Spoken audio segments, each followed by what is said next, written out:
Hi, and welcome to our inaugural podcast. I'm Wen. I'm Jen. And we're here to talk about Ed. We have the idea for this podcast that the two of us would chat about different topics in education and especially English language arts at the secondary level.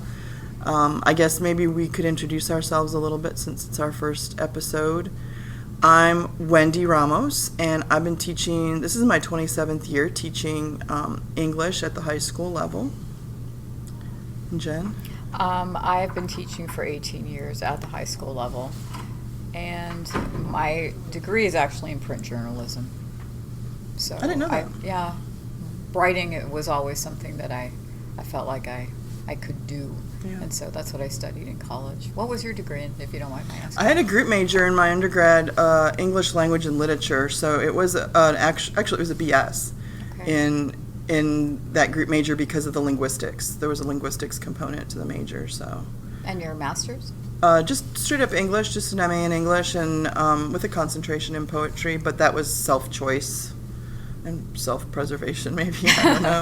I don't know. But so I guess you could say that we're like veteran, if that's still a term that's used, veteran teachers. In the trenches. We've been around for a while. We've tried a lot of things, and we just thought that maybe this would be a outlet for our creativity and also for our thoughts on and our process of working through ideas in our field. So Jen was going to start with the topic. What did you decide that we should talk about in our first episode? Sure. Well, my topic actually comes from my participation in a professional learning environment, a professional learning community, We're doing a book read. We are currently reading Disruptive Thinking, Why How We Read Matters by Kylene and Robert Probst. And so the idea of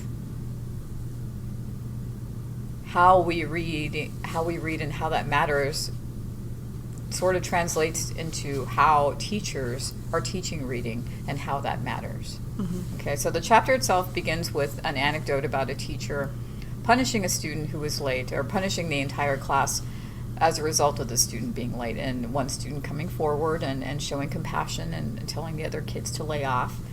And the authors are arguing that that's the sort of compassion that we want to see in the classroom. Okay, in light of the current political, social climate of our country, and also the idea that no one really benefits from the absence of compassion. A person who has no compassion for others suffers just as much as the recipient of that lack of compassion. Having no compassion or no patience or even hatred for another person is heavy, and it's unpleasant, and it requires energy, and being on the receiving end is just as bad, even worse. And so in our classroom, in order to create the most conducive learning environment, we want to see compassionate students. But we also want to see compassionate students for its effect on reading. Mm-hmm. The authors contend that a student who is able to look at a text aesthetically rather than efferently will have better results on testing and improve their ability to read a text. So to define those two things, reading efferently is the ability to read and extract information, either from a fictional text or a non-fictional text. Like factual stuff? Exactly. So from a fictional text, we might be looking for plot or character relationships or symbolism, conflict. Things like that. Mm-hmm. And in an informational text, we're looking for speaker, occasion, audience, purpose, subject, tone, those rhetorical or literal facts or from literal what's presented in the content. Yeah. So the idea is that by focusing on efferent reading, we have created students who hate to read. It's an unpleasant experience. The extraction of information is an unpleasant experience. So if we can find a way to teach students to read aesthetically, to connect with the text, to have experiences through a text, of vicarious experiences through the protagonist or through the characters, to be able to put ourselves in that place, that depth of understanding will come naturally, that we will get those students to see the author's craft, see the author's purpose, why this is happening, why this character is experiencing this, why this theme has developed. Well, and how they created that character, that situation. Exactly. I mean, you still need to talk about the facts of the piece. I mean, I don't think that you can avoid efferent reading altogether, but it's about the tasks that we're asking the students to do with the work, right? Is that the goal? So, I mean, the kids need to know the basic elements of whatever they're reading, but then it's about building on top of that into the aesthetics. Is that what I'm getting from it? I think so, and I think and maybe I'm misinterpreting the text here, but what I understand is that if our first focus is an aesthetic one, the efferent will come naturally. Oh, I see. So we're not really building off of the efferent. We're kind of synergizing both of them to get compassionate readers. Right. And not ignoring one or the other path. Yeah. And so, I mean, the question stands, is this happening in the classroom? Based on what we know about, lower test results and the less students reading. And if it isn't happening in the classroom, what should be happening in the classroom? Why isn't it happening in the classroom? How can we get it to happen in the classroom? And it goes back to motivation. Yeah. We want these students to have this motivation. What should be motivating our teachers? Well, also purpose, putting a specific reading purpose in front of students when they're reading text. I think those are a lot of good questions, and I think that sometimes, I don't think I wanted to talk about standardized testing in the very first podcast it all goes episode. Back to that. It always does. But I think that, the fears and the high stakes that come with that sometimes require us to cover factual things and look at the way the test is going to ask that more than the aesthetic parts of literature. I mean, if you're just talking about standardized state testing. But if we look beyond that, if we look to the, AP exam, if we look to the IB, if we look to what students might have to do in an advanced literature course, it would be more aesthetic, I would say. Write a paper on this story or this body of work from this writer, and you need to come up with your conclusions about that. You would have to synergize together your efferent and your aesthetic reading to be able to do that. And I think also maybe that helps with engagement. Absolutely. In fact, the proof is there. Students who love to read, who read outside of school, are not reading.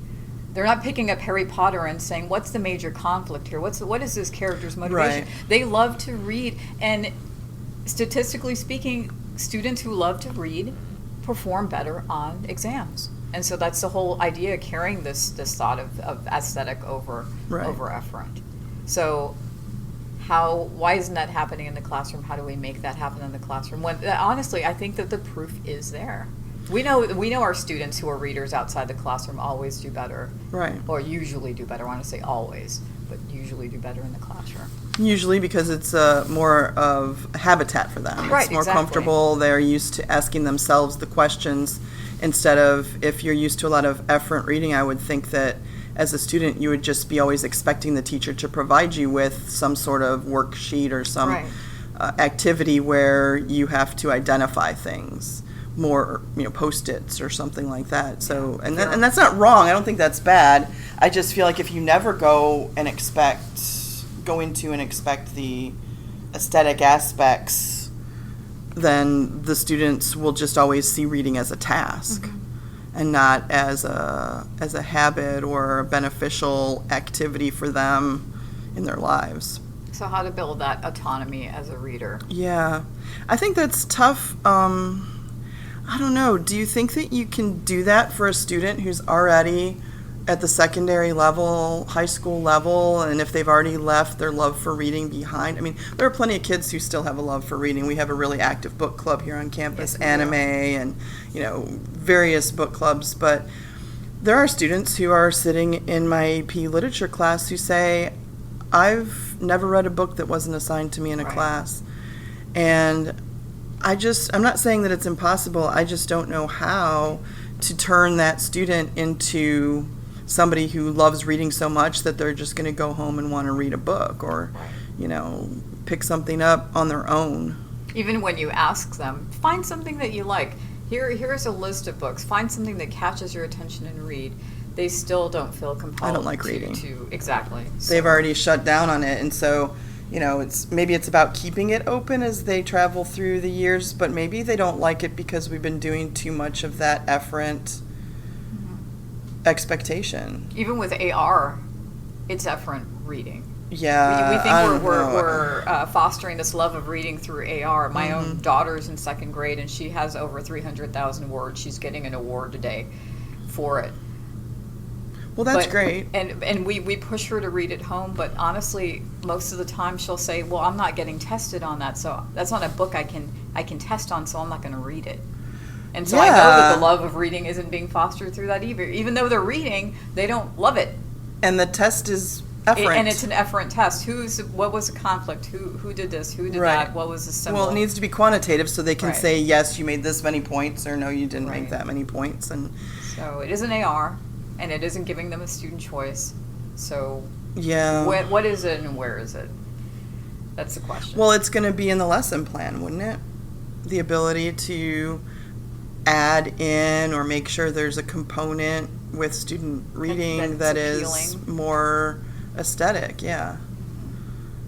I've had some of my best success in my class giving the students texts that have that sensational quality. I've given them text on Rasputin and the Romanov family, and more recently I gave them a text on the Black Death and Aztec sacrifice. And those are the ones that they perform the best on because they're engaged. It's interesting. It's gory. Yeah. And they're seniors. You know what I mean? But other texts that I've given them, about technology or,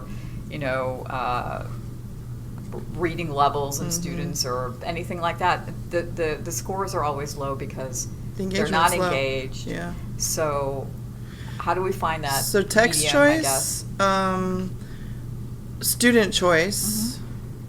But I don't think that's enough either. Yeah. What about read aloud? I know that that's not something that we spend a lot of time talking about at secondary because we're like, oh, the kids can read at home. They read at home and then we come to class and do the activities, or they read on their own. They need to be, independent readers. So the flipped classroom. The flipped classroom idea, and then they'll come in and we'll do an activity that helps deepen their understanding. I mean, that's pretty much how I run an AP class. That's the expectation anyway. But maybe we should be reading more in class and reading those engaging texts that in some way will engage them to the point where they want more and they're more, interested in reading more varied texts. Like, what if the expectation is we're reading this stuff for class and you should be reading something that you want to read for yourself? Yeah. Thematically linked or not. Just anything. Or, and even if you have a class where they struggle with choosing something for themselves to read, maybe we should be reading a book that's not meant to ask a bunch of questions or do activities. The last 10 minutes of class, we're just going to read, Their Eyes Were Watching God. And we can discuss it if you want or not. We're just going to read it. I'm going to read it out to you, or we're going to listen to this audio, or I don't know, like something that would be really interesting to them. I think that could be a solution for some teachers too. And for some groups of students, and it's something that's, I think, is always going to change from year to year and group to group. That's true. But varying the strategies. Sure. Yeah. Accommodating different learners. Yeah. Yeah, I do think that we need to maybe make that more of a deliberate thing in our lesson plans. A conscious effort. Yeah, like maybe even just coming up with some discussion questions at first, or maybe eventually leading the students to write their own discussion questions that aren't based on factual interpretation of the text. That's more like something they were wondering about, and then being able to generate discussions, Socratic seminars, or online discussion posts with each other about those sort of curiosity elements, talking about character development, or which characters did you identify with, or even having students select a book and have to sell it. There's a certain amount of accountability where a student will have to. What do you mean sell it? Assign a book of the student's choice.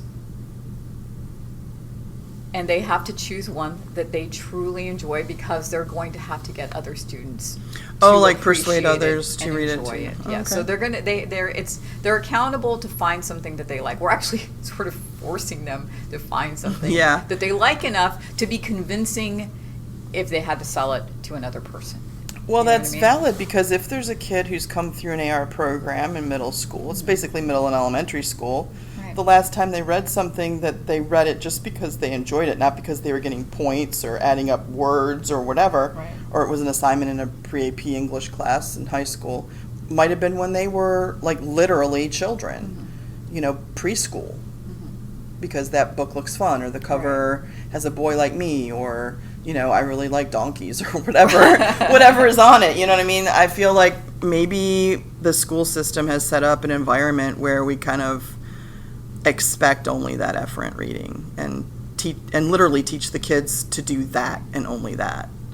So Yeah, I think we can being both conscious agree of it that is a that's start. something that needs to change. Yeah. Yeah. I think maybe, how classes will go in the direction of the lesson plans. I mean, give or take, we all know how lesson plans are, but Yes. I feel like if it's a purposeful thing that we're trying to get that aesthetic reading in and give time to just talk about or enjoy what we're reading and connect ourselves to the characters and the situations, then maybe they can start to love reading again. And that's on us. Yeah. No it pressure. is. Well, but I don't think it's that hard if you put it in your Yeah. lesson plan. It's just as hard as coming up with some standardized test question or some standardized essay question that they have to write in response to it. It's just making sure that you have a broader spectrum of questioning techniques and discussion points in your class. But I really feel like teachers need to be aware of this. I think so, They too. may not have put a lot of thought into the difference between efferent and aesthetic reading and the benefits of both. Well, especially since they're not going to test the aesthetic aspects of on course. a standardized test. Yeah. So, if you're in a school or a district or let's just say a place.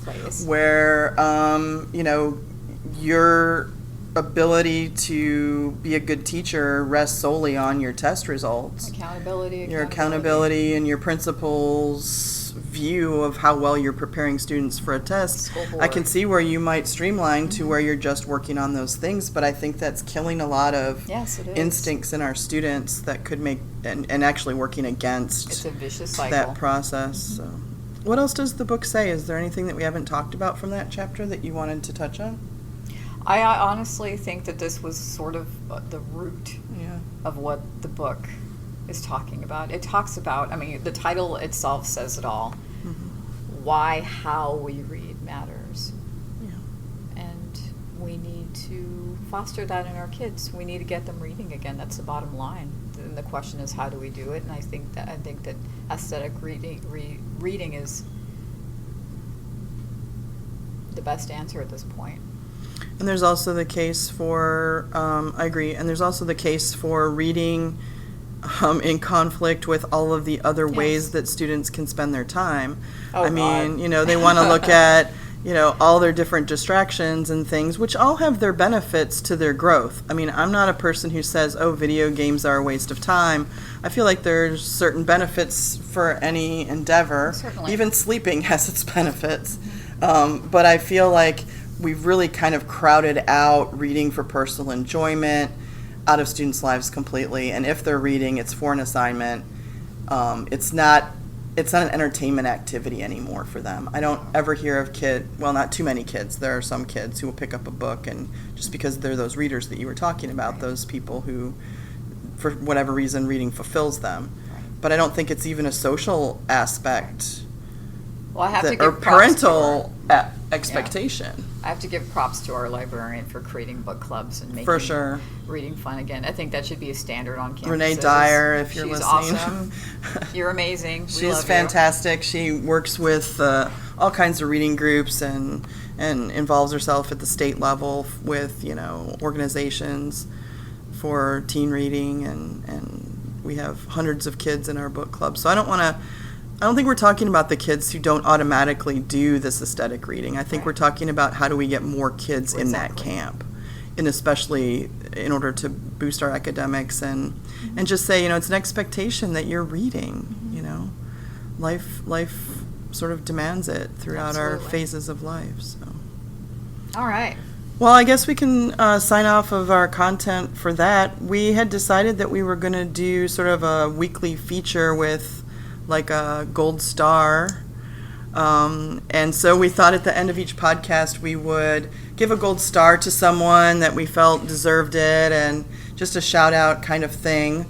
And then also set an intention for upcoming weeks or what's coming up as we're recording this. We're going into our winter break, so it's good reflection time, I think, starting up second semester. But gold stars are for people that we want to do a shout out and appreciation for.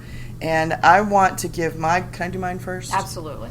I want to do my gold star for one of my students, Mateo Vallejo, who took it upon himself to create a club on our campus, figure out what it took to create a club, So great. and wanted an opportunity for student voice to be heard in the decision making and on our campus, our district, and also at the city level. So he's creating this club where students can join together and voice ways that they feel the school could be better. It's focused on improvements, and I think that's a positive thing. And so he figured out what a charter was. He figured out how he had to write a book of expectations and present that to the principal. And so we've been having meetings. I'm basically just facilitating the group because they need a leader, but Mateo's the leader, and he's getting some help from a couple of other students. But he gets my gold star for initiative and for thinking about student voice and how that's important in our education system. What about your gold star? Well, my gold star goes to a person who has inspired me to be a better version of myself as an educator and as a friend. And my gold star is you, Wendy. Aww, You're my gold star. that's so sweet. Truly, this year has been very No adjectives come to enlightening. mind. No, I mean it's been a tough year, but I've learned so much, and I think that's how the lotus grows from the mud, and I've grown a lot this year, and I'm a little muddy, but it's good. We're all a little muddy. We're all a little muddy, but if all it working weren't on for you, something. I don't see how I would have made it so far this year. So thank you so much. Oh, well, it's easy to work with somebody that, you already respond to on a, friendship level, and, Yeah, I think we I click. think we're working well together, so that's good. What about your intention for the upcoming, I don't know, semester or when we get back from vacation or whatever? Well, I mean, considering our discussion for today, I think I'm going to start off the new year with some pleasure reading. I want to give them something that is going to be a fun introduction into the implementation of this whole idea, since I really feel like I neglected it. In light of the December testing for STAR, I really Right. feel like we were just in efferent reading mode. And so Prep my time. idea is that I want to, if anything, I want to just have my seniors leave campus with a little more appreciation for reading. Mhm. And that's what I'll start with when they get back. Helping know them that find first something week, that they yeah. enjoy. Yeah, that first week back is hard enough for everybody, you know what I mean, coming back from a 2-week yeah. break, that I don't want to, burn them out Hibernation. right away, so. That's So good. what about you? I think that I'm going to be working at restructuring my dual enrollment class. I haven't really been satisfied with the structure of that class really ever. The second semester is a British literature course, and it's literally a survey from Beowulf through present time, and that's a lot. I teach kids that are 16, 17, and 18 in those classes, and it's a pretty hefty class, and I've tried a Quite an couple age range, different. too. It is, and they're great kids. They work hard, and it's just that the course is designed for a fourth semester person studying literature, which would be normally at the college level, someone who's 20, 21 Right. years old. And age doesn't have as much to do with it as much as reading experience. So I find it to be a little bit of a dry semester, and I'm trying to find a way to engage that. So I think over the break I'm going to be working on some plans to try to make it more engaging. I don't want to separate from the requirements that are necessary, and I do want them to understand time periods, which is the main thrust of the course. But I think there are ways that we could do it that would be less grueling and more enlightening. And I want to try to discover those over the break and put that into motion at least a little bit next year. Sounds like aesthetic reading could settle in there It somewhere. could, right? Lots of things could work out. I think that's just one of them. So. Alrighty. So I guess we're signing off from our first episode. We hope that you enjoyed it. We hope that you had enough time to maybe think of a new idea or spark something that you might try in the classroom. I hope so. Yeah, that's the hope, and we're also hoping that these bite-sized podcasts can be something that you can listen to on a break or lunchtime. While you're standing over your desk. Or like on your way home on your commute or whatever. But we certainly hope that you'll tune back in for episode 2 coming up very soon. All right. Sounds good. All right, until next time then.